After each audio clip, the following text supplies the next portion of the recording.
So Bhagavan has now given the final summary of the entire teachings of the Gita in these two shlokas. So in the whole Gita, we have seen many times that there are only two lifestyles for a mumukshu, not for everyone. One is the path of Karma Yoga, through the Karma Phalatyaga and Ishvara centered life, with keeping the knowledge, moksha, as the goal. And the other marga is Nivritti marga, where there is minimum activity and maximum exclusive commitment to Shravana, Manana, Vidyasanam with a Sampradaya with Guru, and the goal is also that same Jnanam. So these two margas, Pravritti Lakshana Marga, Karma Yoga, and Nivritti Lakshana Marga, the Sannyasa Marga or Jnana Marga, are explained in these two shlokas. So shloka number 65 is the essence of Karma Yoga.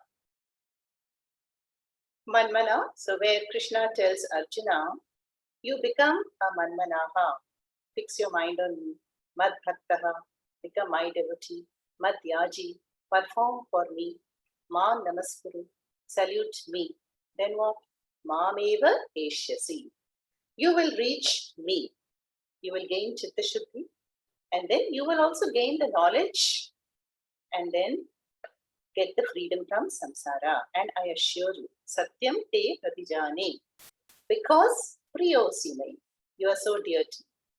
This is shloka 65, which we have already covered. Now coming to 66. Sarva dharman parityajya. As I said, this is the Antima Upadesha shloka, and it's the essence of Jnana Yoga. So the first line here, Sarva dharman parityajya mam ekam sharanam vraja, is about Jnana Yoga. And the second line, aham tva sarva patebhyaha mokshayishyami ma shataha, is about Jnana phalam. The result of gaining the knowledge, benefits of the Jnana phalam. So this is a tricky verse which cannot be taken literally, and hence we seek help from the commentators on what is the meaning of every word that is unfolded here. The first quarter, Sarva dharman parityajya. So Bhagavan is saying, give up, abandon, parityajya, all the dharmas. And obviously it is not to be taken literally, because the Shastras encourage us to do Swadharma, encourage us to do Pancha Mahayajnas, all the Dharma, Punya Karmas. So how can Krishna say give them up? So we take the figurative implied meaning. So what is the meaning here? In Sarva Dharman Parityajya, we see that word dharma should include adharma also, as per Shankara Bhashya. So it will read as Sarva Karmas. All the karmas are to be given up, Parityajya. But we know that karma cannot be given up. From the morning till the night, and even through the night, we are engaged in karma. We are born to fulfill karmas, the script of my life, which is prarabdha karma. It has to go on, and life will be there as long as there is prarabdha karma. So how can one give up karmas? Not possible. So what is the meaning that Acharyas give us here is, those of us who have studied chapter 5, the title of chapter 5 is Jnana Karma Sannyasa Yoga. That is, one can give up karmas jnanena, by knowledge alone. So the meaning here is not to literally give up the karmas by inaction or abstaining from karma, no, but by giving up the notion that I am performing the karma. Jnanena karma tyagaha. Yeah. You see, in the earlier shloka, karma yogi, what tyaga does a karma yogi do? Karma phala tyaga. A karma yogi would give up the desire for the result of an action. Yeah? I perform this action for Ishvara. Swakarmana tamabhyarchya siddhim vindati manava. We have seen shloka number 45 and 46, same chapter. But the Jnana Yogi will give up even the idea that I am performing. Not only the fruit is anyway given up as a Karma Yogi, but now the Jnana Yogi remains actionless. How? By Atma Jnana. So we have seen in various times in Tattvabodha, in so many other prakaranas, that the Jnani gains the clarity that as Atma, I am Ajaha, birthless, Amrityu, deathless, Akarta, non-actor, actionless, Abhokta, non-enjoyer, Asangaha, unattached. So many words are there to describe the nature of Atma. Yeah? Then who is performing the action? Right now, talking is happening, right? So can I say I'm not talking? That's not the truth. I am talking. But the Jnani would have the understanding that as Atma does not talk. Atma does not talk, eat, digest, sleep, dream, listen, dress, walk. Atma is Atma. Sat Chit Ananda Swarupa. So where are the actions happening? In the body, mind, sense complex, Anatma components. Right? So now the body is moving, I'm waving to everybody. Yeah, I'm nodding my head. You all also are nodding your heads. Yeah. And some of you are writing notes busily. Body is performing action. The mouth is speaking. The minds are thinking. Ears are listening. Stomach is digesting. So the Anatma components are all powered by Atma. We have seen that. Atma is Shuddha Chaitanyam and lends sentience to the Anatma components. Remember the electricity and the device example. Yeah? The devices cannot function without electricity. Anatma cannot act without the glow of Atma. Yeah? So, you see, the one who identifies with the body, mind, sense complex, then that person will say, yes, I did that. And I'm going to build a house in future, in some part of India. I'm going to do this. But the Jnani is disidentified with the Anatma components and abides as Sat Chit Ananda Swarupa. So that is the meaning here of how even a Jnani will perform actions and still remain actionless. Both. So what actions will the Jnani perform? He will always support Dharma.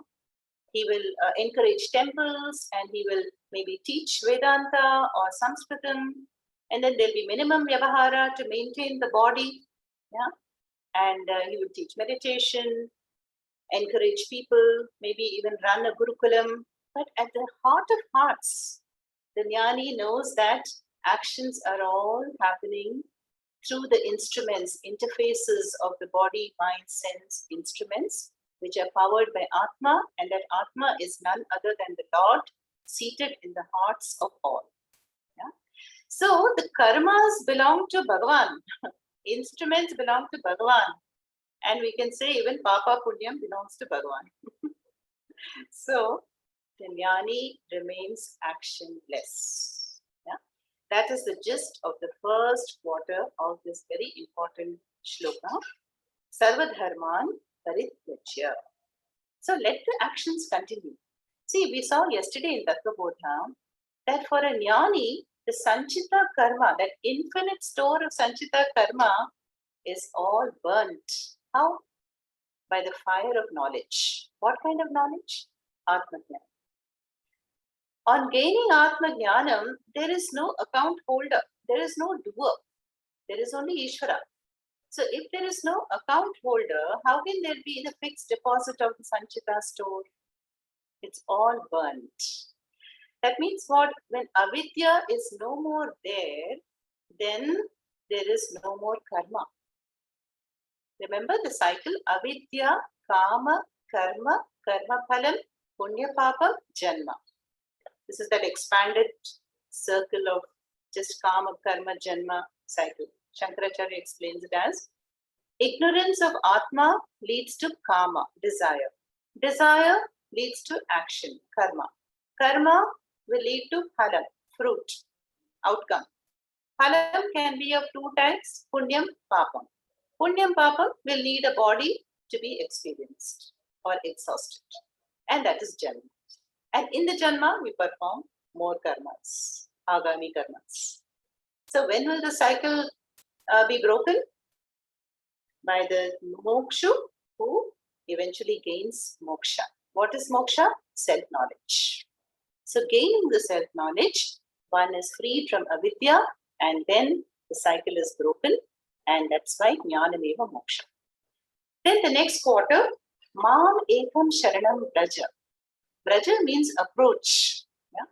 So this jnani who has given up all the karmas, not literally, but by knowledge, approach, you approach me. Take refuge in me, Krishna is telling Arjuna. Mam ekam sharanam braja.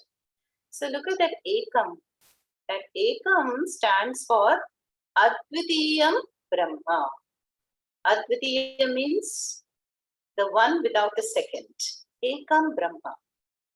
Yeah. That is what Advaita is all about. Na Dvaitam iti Advaitam. Yeah. Na Dve iti Ekam. So Ekam Sharanam Braja. So you see, this shloka is a Sharanagati shloka. And Sharanagati, the meaning of Sharanagati is different in different religions. Vishishtadvaita devotees will describe it very differently. Madhavacharyas, again different. But we are seeing the Advaita Vedanta Shankara interpret. And on this shloka, Shankaracharya goes on and on and on. Huge commentary is there in Sanskritam, where Shankaracharya explains that Sharanagati is only through knowledge. Knowledge that Ishvara resides in the hearts of all as Atma. And it is none other than Jiva Ishvara Aikya Jnanam. So that Jnanam is the Sharanagati talked about here. And Krishna says, having gained this knowledge, approach me. And who is me? Krishna is talking to I as that Advaita Atma. Yeah? So that Parameshwara. The Parameshwara is the Ekam Mam here. So then it says the Jnani and me are not different. The gap is bridged. There is no devotee who is worshipping an Ishvara external to him or her. Yeah? So that is the Advaita Vedanta, where the Aikyam, the knowledge that Ishvara and I are one, Ekam, is understood, gained. How did the Jnani gain that? Shravanam, Mananam, Nididhyasanam.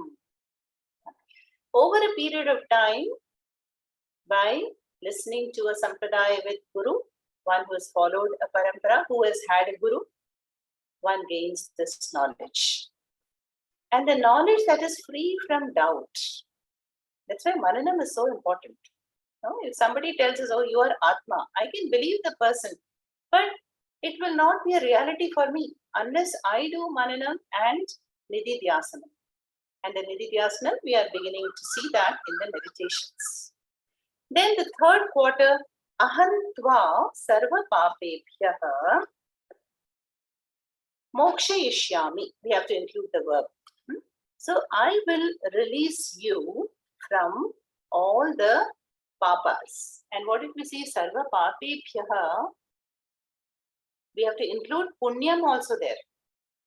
Shankaracharya will include Punyam also. So Krishna says, by doing this, by gaining Jnanam, Atma Jnanam, you will be freed from all the papas and punyas.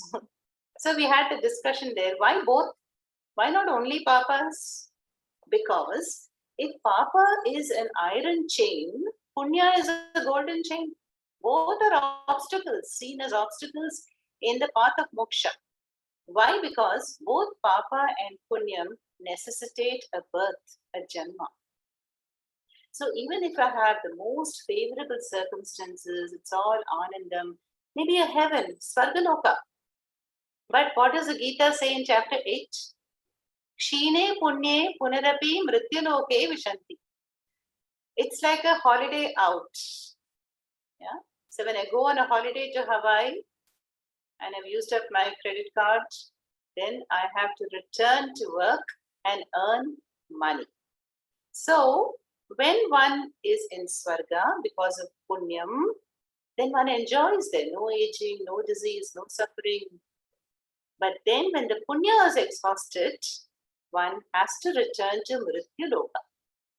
As a human, yeah, very important. Because only in the human sharira can there be the moksha ichha.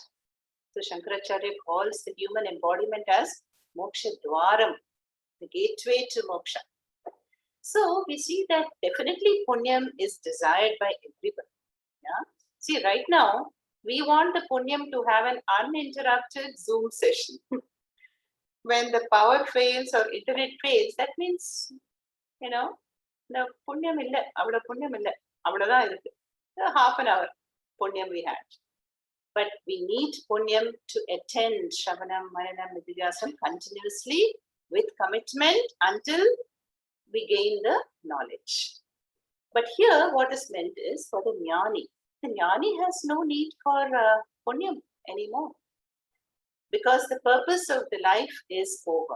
Yeah? So then only the prarabdha is going to be exhausted for the jnani, and there is no doer, there is no enjoyer. Actions continue, and the jnani is free. Free internally, there's a world of difference. Yeah? For him or her, the life is a sport, Nandavanam. So that is what is meant here. Krishna says, approaching me, that means through this knowledge, you will be freed from samsara, freed from papa and punyam, freed from birth and death. And that is the meaning of sarva papebhyaha moksha ishyami. And the last two words, ma shuchaha, don't grieve. So Krishna is telling Arjuna, don't grieve. And if you remember, the whole Gita Shastra is between the 11th shloka of chapter 2 and 66th shloka, the shloka of chapter 18. Ashocyanan vashochastam prajnavadanscha bhashase gatasun agatasuncha na anushocanti pandita. So right in the beginning, look at the Gita Shastra opens with a bang. Krishna says, Panditaha na anushocanti.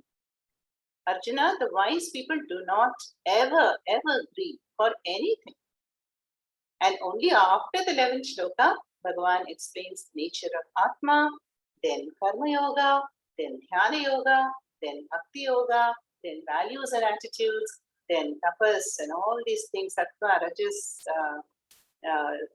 Tamas, all these influence of gunas, how to change our lifestyle. So all the rest of the chapters, 3 to 17, are elaboration of chapter 2. See, with chapter 2, Gita is over. But it's elaborated from 3 to 17. And again in 18, the whole thing is summarized. Yeah. So for those of you who have done chapter 1, 2 and are doing 18, you have completed a mini Gita cycle. Even though you've missed the chapters in between. Okay. So one mini Gita is over. And so, ma shuchaha. Yeah. So that is the, and how Shankaracharya will have a very detailed description that he will say, Koti karma bhihi moksham na labhyate. Mokshaha na labhyate. That means even if you do koti karmas, you will not get moksha. Jiva will not get moksha, get out of the cycle. Only jnanena. In Viveka Chudamani, this verse comes, Koti karmabhihi mokshaha na labhyate. So even if I go on amassing punyam, like going on pilgrimages and doing pujas and rituals and prayers and meditations and seva and dhanam, yatyam, tapas, still Shankaracharya says all these karmas are only going to give us chitta shuddhi as the destination. Then with the purity of mind, one has to come to a guru or a sampradaya or a parampara and begin Shravanam, Mananam, Nididhyasana. Yeah. Now, there is a classic example, of how any temple will have towers. No? There will be a north tower, south tower, east tower, west tower. So, some devotees will enter through the north, some through the east, some through the west, maybe some through the south also. Then, inside the temple, there are prakaras. No? We go round and round in meandering queues. Then finally there will be one door. That's where I think the maximum bottleneck happens. Everybody is squeezed and, there can be stampede also. Through that one door, one gets the Deva Darshana. And then it's Govinda, Govinda. We have darshan. So this is what Shankaracharya says.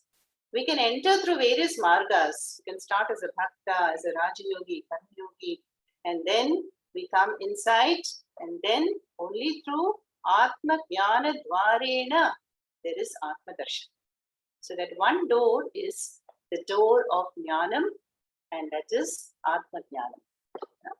So this is a very important shloka, and to be understood in a very thorough way. Taking the implied meaning, taking the help of the Bhashya also. And with that, the Gita Shastra is complete, including the summary. And now what is remaining are the concluding verses where Krishna is going to give some, Phalashuddhi and praising the teacher and the students, all of us are going to be praised by Krishna. And let us see those shlokas today, a few of those.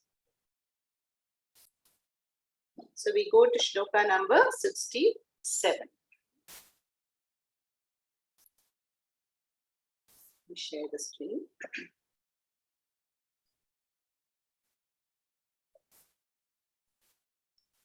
Go to the very end of this file.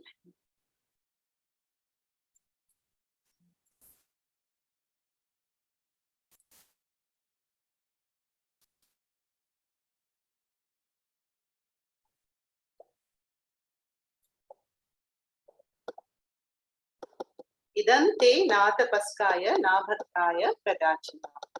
That's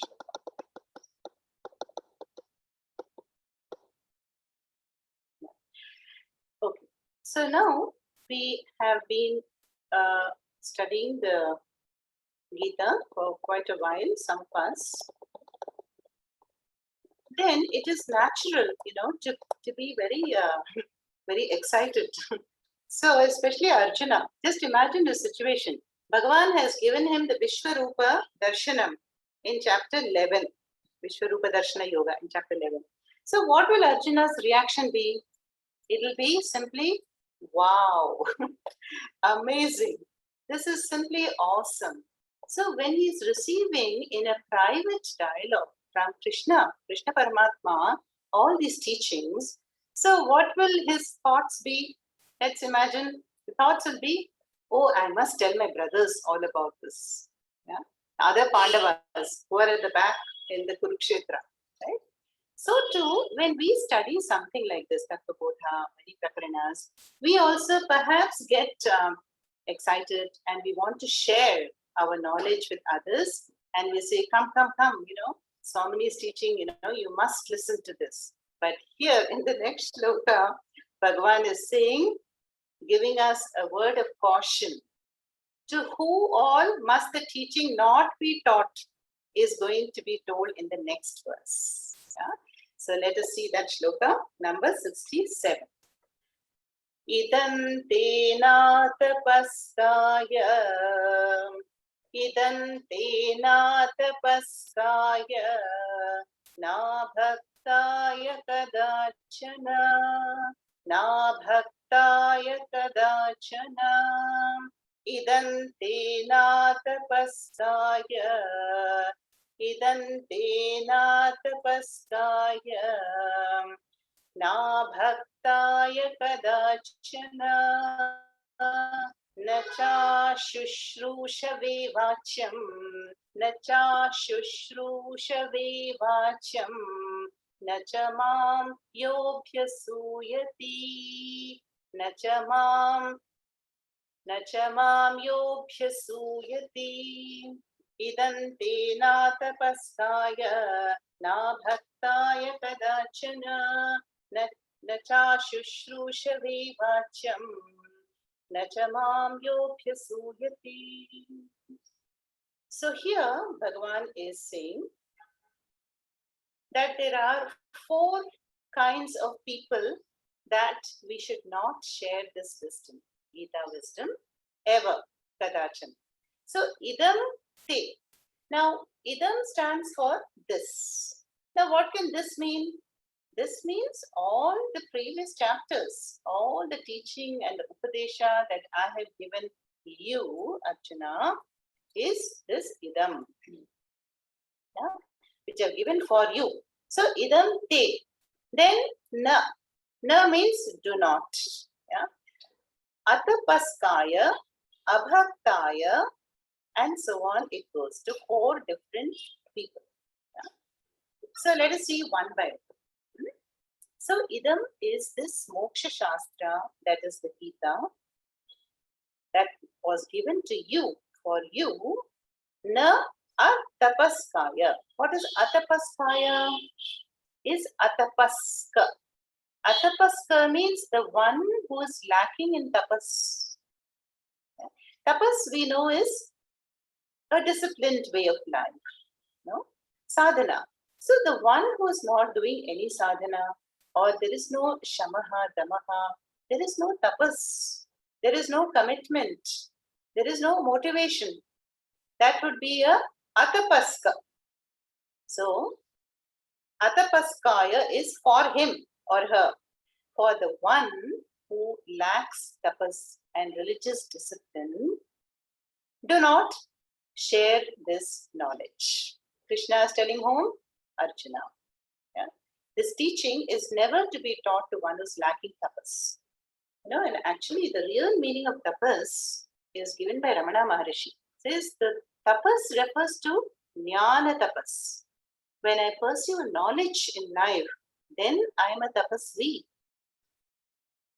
And when I don't, then that person is a atapasa. So for atapaskaya, for the one who is lacking tapas, commitment, this knowledge is not to be shared. Then who else? Na abhaktaya. So the na is common to all. Do not teach it to abhaktas. Abhaktas are the non-devotees who don't have devotion to the Guru, to the Shastra, or to Bhagavan. So there are people like this, there are atheists who don't want to listen to any word of Bhagavan or chant a bhajan or do anything, a puja or japam. Atheists are there, agnostics, non-believers, so they are the abhaktas. So Bhagavan says, if one does not have shraddha for the teaching, for the Guru, for the Lord, then how can the knowledge happen? It will be a futile exercise to give the teaching to such a person. Yeah. Shraddhavan labate jnanam. In fact, Shraddha is the most important qualification of the Shatka Sampattihi in Sadhana Chatushtayam. Yeah. So Shraddha will only open the doors of the mind so that knowledge can enter. So if at the outset itself one lacks Shraddha or devotion, bhakti, then do not share this knowledge or bring such a person to the class. Yeah, so I'm sure all of you are bringing your friends, sometimes the Zoom sessions, that is different, You probably know your colleague and your friend good enough to think it might interest the person. But sometimes it might not. Why? Because the person is not ready. No? Or the person may find some other Guru Parampara. That's also possible. Either way, it's fine. But if the land is not prepared, then if I put seeds on it, will it sprout? No. Yeah? So here, Krishna cautions people that do not force the Gita knowledge that you are inspired with on others. Keep it privately with you.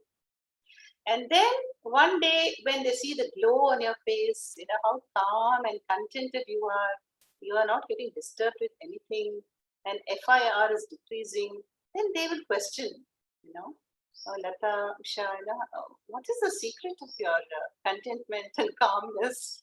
Then you can say, come, attend a Gita class. Yeah? But this kind of proselytization, trying to convince somebody will not work. Because adhikaritvam is a very important factor. Sadhana Chatushtya. See, we all come to spirituality only when we are ready. And that timing is decided by adhikaritvam, not a second earlier. Yeah? So here, the one who lacks tapas do not share the wisdom, and the one who lacks devotion also kadachana. Kadachana means never, ever. Then who are the other two? Nacha ashru shave. Difficult word. So let me take the word shave. See, the word shushrusha is a very important word. Shushrusha means the desire to listen. Yeah? Now, if one has a love for the knowledge, love for Krishna also, love for Gita, love for Sanskrit, only then one will come to the Zoom sessions. That is called shushrusha. The desire to want to benefit, want to listen. Yeah? Then ashushrushave are the one who don't want to listen. Yeah? You have to negate that. Yeah? So, this shushrusha is desire to listen, the desire to want this knowledge. And the others who are busy in their own worlds, maybe they are busy in their karmas or they are karma yogis, but they don't want this jnanam as of now. No? There are such people who are not ready for it, and their time will come at some point of time. Yeah? So we don't want to force or impose this knowledge on them. So, nacha shushrushave, until these people who don't want to listen. The shushrusha has another meaning, and that means Guru Seva. Yeah? Very important word, shushrusha. See, in olden times, when the sadhakas would go to Guru and ask them to teach, then the Guru will not right away start teaching Tattvabodha and Viveka Chudamani. No. First, they had to do seva. They will clean the Guru's kutia, chop the firewood, then get some provisions and help the Guru Mata cook. So all the seva, karma yoga, is purifying the mind. And then the Guru, pleased with the seva, and now he's got more time also, he is pleased to teach. Yeah? So nowadays, what shushrusha can students do for the Guru in a Zoom session? Is the question. So Swamiji would say, nowadays we don't have these Vedic Gurukulams do not exist that we go and especially with the lockdown, everything is banned. Yeah. But Swamiji would say the maximum shushrusha anyone can do is, or minimum, come to class. So just attend systematically and consistently without fail. And that will be the seva to the Guru. The Guru does not expect anything more. But the Shushrusha also includes supporting the Guru's institutions, which you're all doing. Aim for Seva was set up in 2000. So if one supports the Guru's institutions or a Veda Pathshala or help some students, live in a Gurukulam and gain this knowledge, all this would come under Shushrusha. But here, we take the simple meaning, that is, when somebody does not want to listen, yeah, then we should not share this wisdom with them. Na vachyam, no vachyam. Then, which is the last category? Yaha mam abhyasuyati. The one who hates me. Krishna is talking. So, Krishna says, the one who finds fault in the teachings or who criticizes me or this parampara or the guru, please do not open your mouth and share this wisdom with such a person. Yeah? Now we'll wonder, will anybody hate Krishna? Yes, that is unfortunately, there are all kinds of people. Now we have just seen the previous verses, Manmana Pavamat Bhaktaha Madhyaji Man Namaskuru. So what is Krishna saying there? Become my devotee, serve me, do namaskaras to me, fix your mind on me. Me. So there might be somebody who thinks, oh, Krishna is so arrogant, so egoistic. He says, don't go to anybody else, come to me, do namaskaras to me. But as I've explained many times, that mom, the me, is referring to Atma. Yeah? So Krishna Paramatma is talking. But if somebody who is not understanding that level of figurative meaning takes a literal meaning, then yaha abhyasuyati. He will have what? Asuya. Asuya means criticism, hate. Yeah? So then there will be such a strong dislike, and such people, they are not qualified to receive the Gita teachings. Yeah? So finally, what is the gist of the shloka is that the teaching only becomes effective when there is commitment, tapas, when there is bhakti, devotion, when there is a desire to listen, shushrusha, and when there is absence of criticism or fault finding, shraddha, in other words. Yeah? So one gives the benefit of doubt to the teacher, to the sampradaya and parampara, and then over time, one understands more. Yeah? That is the gist. So 4 kinds of people are mentioned in this shloka, where it talks about the adhikaritvam. Yeah? And also there is another rule that a teacher will and must not teach unless the student asks. So one person should want this knowledge, and only then is it to be given. Yeah? But nowadays we have relaxed that rule because students are not going to come. They are so busy.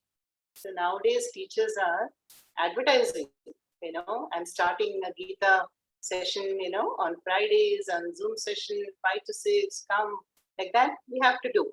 So that rule is not strictly followed these days. Next, let's continue to the next one, 68. Ya imam paramam guhyam, ya imam paramam guhyam, madbhakteshvabhidhasyati, madbhakteshvabhidhasyati, ya imam paramam guhyam, madbhakteshvabhidhasyati, bhaktim mayi parang kritva, bhaktim mayi parang kritva, mami vaishyatya samshayaha, mami vaishyatya samshayaha. Ya imam paramam guhyam madbhakteshvabhidhasyati, bhaktim mayi parang kritva, bhaktim mayi parang kritva, mami vaishyatya samshayaha. From the next 2 verses are going to talk about those people who are very dear to Krishna. Krishna says, glorifies 3 types of people. And the first, Krishna takes up the Gita teacher. The one who teaches Gita is very dear to me. So, what does Krishna say here? Yaha imam paramam guhyam. The one who, yaha imam, this teaching, the Gita Shastra, which is paramam. Paramam, why? Because Gita Shastra is a moksha purushartha, and moksha is the parama purushartha. So the Gita Shastra is not going to tell us how to accomplish artha and kama, but it will tell us the top goal of life is to get moksha. It's a moksha shastra. Hence, paramam. Guhyam. Guhyam means secret. This knowledge that frees one from samsara is a secret knowledge. It is Brahma Vidya. It is Guhyam. Why is it secret? Because, first of all, it is talking about oneself, Atma. Yeah? And the Atma, can we experience it as an object? No. We can't see the Atma, we can't hear the Atma, but Shastra says you are Atma. Yeah? So Atma being aprameya, it is secret because it is hidden in our hearts. And that is the place one does not look in initially. So we are looking all over the world in search of peace, security, and happiness, but it is really Guhyam. It is in the heart of all hearts. Yeah? So that is the secret Vidya, because unless we choose to turn inwards and do Shravanam, Mananam, Vidyasanam, we cannot get this knowledge. And also why it is a secret is it needs eligibility. Unless we have sadhana chatushtayam, some amount of shamadama, shamadhi shakta sampatti, viveka, vairagyam, mukshutvam, we cannot come to this knowledge. So even if though this knowledge is available in everyone's hearts, but it is known and revealed to only the one who is ready and the one who puts in the proper effort through the sadhanas. So, yaha imam paramam guhyam, the one who abhidhasyati. Let's take the verb. Abhidhasyati means the one who shares, the one who teaches. Who teaches what? Imam paramam guhyam. So here in this shloka, Krishna is praising the Gita Acharya, the teacher who is sharing this knowledge with all the students. The knowledge that is secret, the knowledge that gives the highest goal, accomplishment of the highest goal of moksha to students. And how bhakti mai param kritva. And such a teacher has the highest devotion towards me. Mai param bhaktim kritva. Yeah, so the Gita teacher has the highest devotion. See, in chapter 12, we saw the levels of devotion. Right? But what is really devotion? Is it clapping the hands and singing bhajans? And that is a form of devotion, yes. But there are stages of devotion. And the highest devotion is, we have seen, is the Jnana Bhakti. Jnana Bhakti is devotion to Ishvara residing in the hearts of all. And that Ishvara is Arupa, formless, timeless, spaceless, Atma Jnanam. And so this teacher of Gita, the Gita Acharya, has that highest Jnana Bhakti because he has understood my true nature and then he is teaching others. Yeah? So obviously, how can a Gita teacher teach without understanding? Yeah? So a teacher has gained the knowledge of Ishvara, Krishna Paramatma, and sharing it with the students, all these chapters. Yeah? So Bhagavan is very happy and says such a teacher is very dear to me because he or she is doing the highest service to me. So Krishna is saying such a person, such a teacher is doing what is most dear to me, upholding Sanatana Dharma, and propagating, spreading these teachings to the qualified students. There is no greater service than this. So bhakti mai parang kritva. Then what? Mam eva eshyati asamshayah. When you break the sandhi is mam eva eshyati asamshayah. Asamshaya means no doubt, doubtless. Such a teacher, such an acharya who shares the Gita wisdom with others, Mam Eshyati, will attain me. And we have seen Eshyati several times. Will come to me. What does Krishna mean? Will gain the Atma Jnanam, will become a Jivan Mukta, will be liberated in life. Yeah, and acharyas add also Videya Mukta. Yeah? So the one who reveals the Bhagavat Swarupa and is upholding the Sanatana Dharma and sharing these rahasya-like Shastra, the Gita, Moksha Shastra with others will come to me, will be liberated, and there is no doubt about it. Asamshaya. And is doing what I desire the most. So Krishna is saying that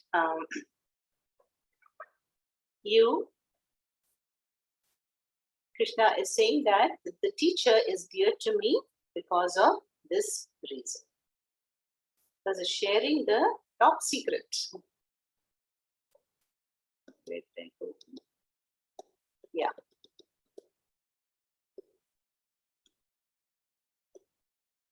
Ya imam paramam guhya madbhakteshvavidasati bhakti mai param kritva mame vaishyatya samshayata. Yeah. Next one more we'll do today. And a little bit more about this is Nacha tasman manusheshu Nacha tasman manusheshu Kaschin me priyakrittamaha Kaschin me priyakrittamaha Bhavita nacha me tasman Bhavita nacha me tasman Anya priyataro bhuvi Anya priyataro bhuvi Nacha tasmat manusheshu kaschit me priya krittamaha bhavita nacha me tasmat anyaha priyataro bhuvi. So here Bhagavan is continuing the same idea that this Gita Acharya or the Gita teacher is the best. Priyakrittamaha is the dearest Manusheshu among all the people because he is doing the highest service to me. Kaschit tasmat Manusheshu Priyakrittamaha. Then Bhavita nacha me tasmat anyaha priyataraha bhuvi. Now, will there be somebody greater than this Gita teacher, Gita Acharya? No. In the future, Bhavita? No. Tasmat, other than this person, anyaha priyataraha bhuvi. Bhuvi is on earth. Yeah? So you see the meaning here given by Pujya Swamiji. There is no one other than him, the one who shares this knowledge, who is the best among men or women, who do what is dear to me. And there will not be another dearer to me than him on the earth. So you see how the 68 and 69 shlokas of the chapter 18 are praising the one who not only has studied the Gita with the Guru, over a length of time, has assimilated this knowledge, done the Shravana, Manana, Nidhyasanam, but also takes it another step forward by sharing the teachings with others. So Pujya Swamiji will say, you can also be in this very dear category to Bhagavan. You catch hold of a victim and teach the person. So we are forwarding so many things on WhatsApp. So let us forward some Gita Upadesha to our friends and colleagues. Then you all also will get the punyam and this status. That person is very, very dear to me, who will not only learn and study the Gita, but share it with others. Because it is the highest knowledge and it is the most secret knowledge. Not everybody is going to look into the hearts. So we can open a door for somebody and for this knowledge to enter. Yeah. Then after this, the next shloka, number 70, Bhagavan is going to praise the students. That is all of you.